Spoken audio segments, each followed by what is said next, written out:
Per a les persones internes en centres penitenciaris, la família és el principal suport de l'exterior. És el factor més important per a la reinserció posterior. És per això que els equips de tractament afavoreixen en el possible les visites de les famílies. Aquestes comunicacions en l'exterior són un dret de tota persona privada de llibertat i es recull a l'article 3.3 del Reglament Penitenciari.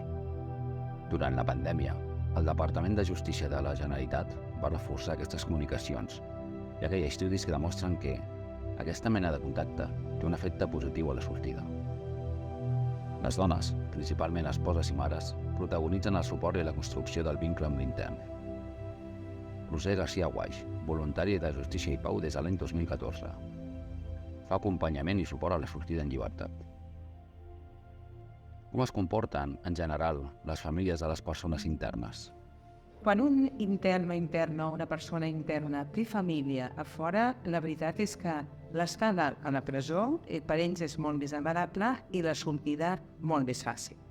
Però esclar, hi ha persones internes que no tenen, pel que sigui, no hi va la família. Bé perquè s'avergonyeixen, bé perquè no volen saber res més, bé perquè han tancat un lligam que ja era feble i s'ha acabat de tancar-ho tot, o bé que no tenen família. Val la pena dir que el 50% de les persones internes dels centres penitenciaris són estrangeres i aquests no tenen família ni a prop ni lluny i moltes vegades no els va veure ningú. Per sort perquè el voluntari en aquest cas és tan important. Quines possibilitats tenen les famílies de relacionar-se amb les persones internes? Moltes. La persona de familiar que vol estar al cas de la persona que està interna té moltes possibilitats. És qüestió de voluntat i que en tingui ganes.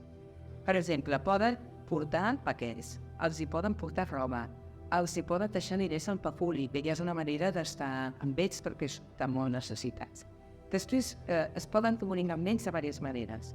Poden anar a comunicacions, que són comunicacions orals, i poden ser també vis-a-vis familiar o vis-a-vis íntim o vis-a-vis de convenients. Les comunicacions orals es fan amb una sala petita a través d'un vidre i poden anar diverses famílies a la vegada i poden estar 20 minuts cada setmana, 20 minuts cada setmana o 40 minuts, 20 minuts o 40 minuts cada 15 dies. Això està molt en funció del règim penitenciari que hi és en aquest moment, de com estigui l'intern, de la de tractament, però al principi aquestes són els horaris. Després hi ha el que són les comunicacions especials, que són el vis-a-vis familiar, que és una trobada amb tota la família en un lloc més confortable, més gran, i hi poden anar fins a 4 persones adultes i 2 menors. Té una durada mínim d'1 hora i màxim de 3 hores, i poden fer-ne un al mes. Després hi ha un altre tipus de comunicació, que és el vis-a-vis íntim, que és per totes aquelles persones que no tenen permisos. Han de denunciar que són parella o que tenen algun tipus de vincle de parella i ho sol·liciten intern. També són, evidentment, poden entrar menors, són entre sols, la durada és entre 1 hora mínima i 3 hores i també és un cop al mes. Però diguem que són sumatives, és a dir, que la familiar i la íntima només en poden fer una al mes. Si volen fer 2 íntimes o volen fer les familiars. Aquests són tots els tipus de comunicació que es poden fer. Quina és la relació del voluntariat amb les famílies? Creiem que som importants perquè ens ajudem a establir els vincles que s'havien perdut o que s'havien afeblit.